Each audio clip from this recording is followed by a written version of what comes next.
citation. Like I said, he's currently at an island in Jersey. So He's not hearing it. Okay, Henry, you can talk. Can anyone hear me though? Can they hear me? Yes, very clearly. Okay. First of all, the research that I quoted is from the 2018 World Economic Forum's Future of Jobs. 2018. Mr. Baye, you can mute your speaker, the audio of your speaker. Yeah, let me mute my speaker. Okay. First of all, the research that I was saying that the research that I quoted is the 2018 World Economic Forum's Future of Jobs report. So it said that machines and algorithms are expected to displace 75 million jobs, but they will also create 133 new ones. And so there will be 58 million net new jobs. Now, your question is, where are these jobs going to be? What strategies should we be using in order to tap into this? Yes. Now, and let me say something I've been saying for the last 4 years, that there are many of us who are still having conversations with our children, and our children are talking about going to school to study something, or they are talking about becoming something. We need to first find out whether the things our children are saying they want to do will still be present in the future.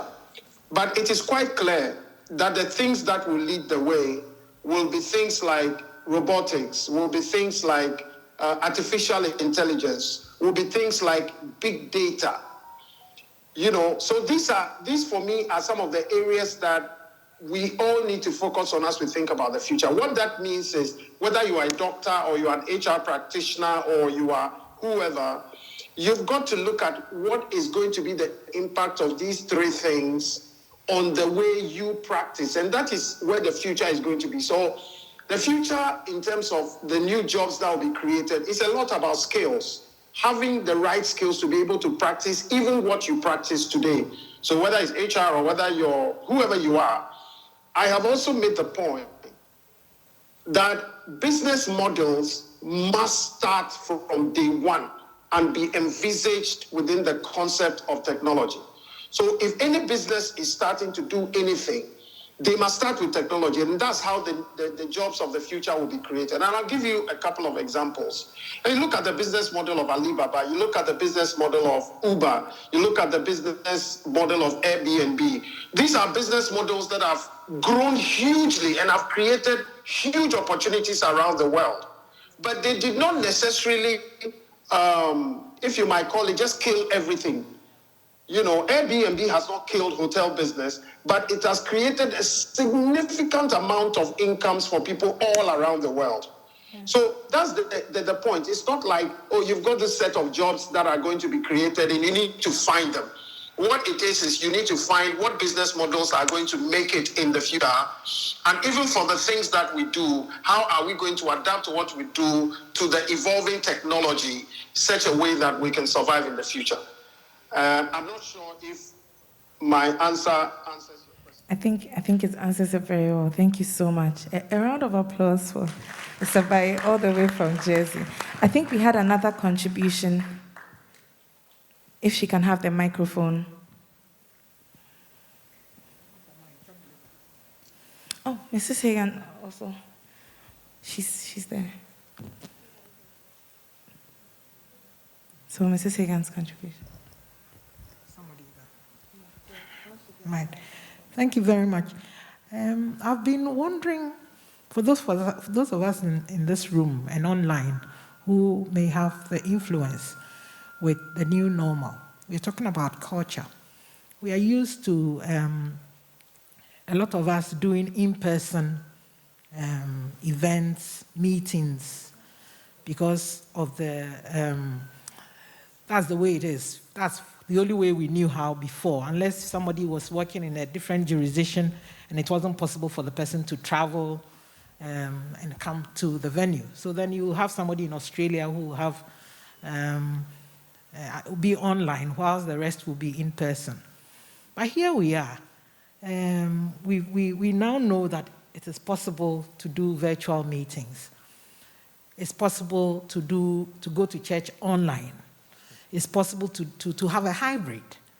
Our appeal to all of us, sometimes we tend to see the commitment of workers or people based on the people's preference to be in person and insist that we should do in person.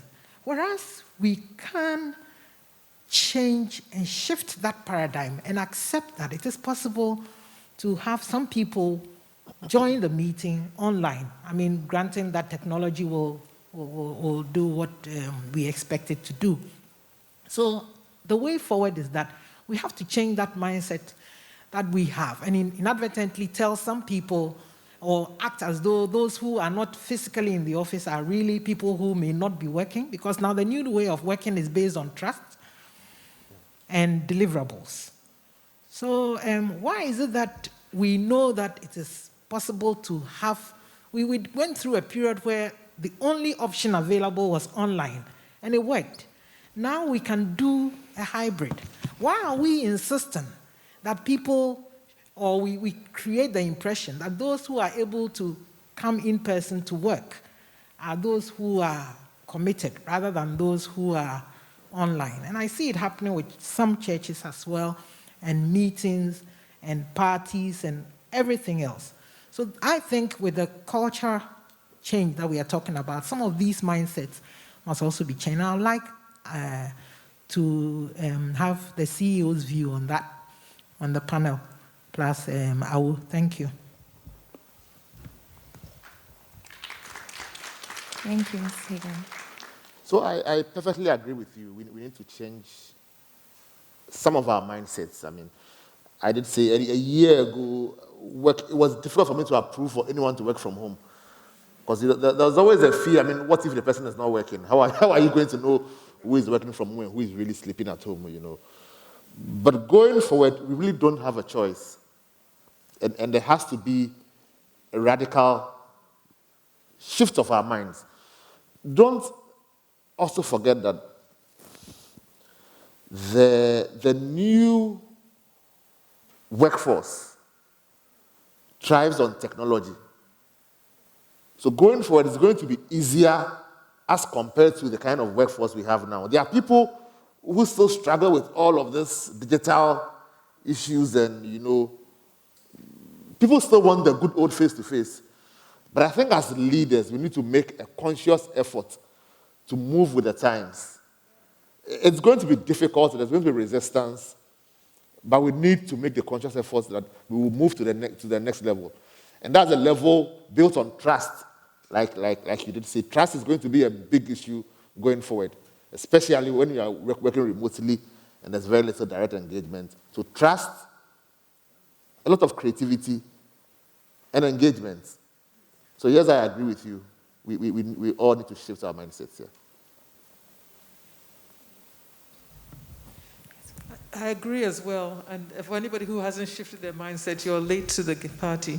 So in addition to trust, and you mentioned a couple of other things, creativity and engagement. I'm going to add another one, care. Care. Because when people started working at home, guess what happened? We saw the dogs running behind them, the kids were sitting on the lap, the chickens were clucking in the background. So we have to now care about the environment that our people are in and about their families. Our CEO actually sent a note out to guide us in how to have conversations, and he said, 5 minutes of care. So I laughed. I'd call my people and I'd say, okay, I'm going to give you 5 minutes of care. It's more than that. It's actually being interested in what's happening with them in such a way that you can support them. Some people actually started taking their kids to school or picking them up from school. So it's being able to be flexible enough that they can actually do that because they're home, and kids require certain things. So the mindset has to shift completely and not define commitment based on the person coming to the office. I actually haven't been to my office in I don't know how long. I'm going today, but I haven't been for how long. And that is not an indicator of my commitment at all. And then we also have to look at, okay, so how are leaders going to evaluate people based on whether they work at home or not? And how are people going to feel comfortable that their leaders are actually not discriminating against them because they're not working from the office? There's so many things that we have to be in the forefront of and define. So the shift begins now, right, for us, in order to be able to do all of that.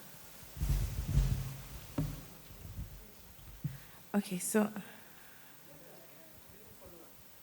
So thank you, Awo, and our Chief Executive from Hollard.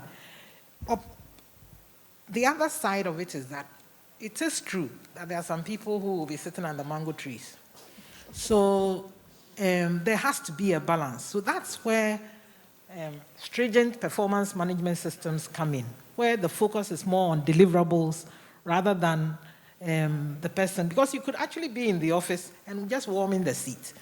And so that is one of the things we can do. If you need to improve upon your performance management system, stay clear objectives and targets that people will know what is expected of them.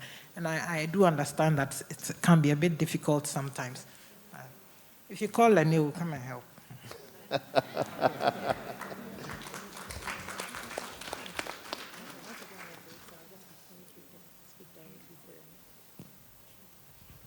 So, ladies and gentlemen, it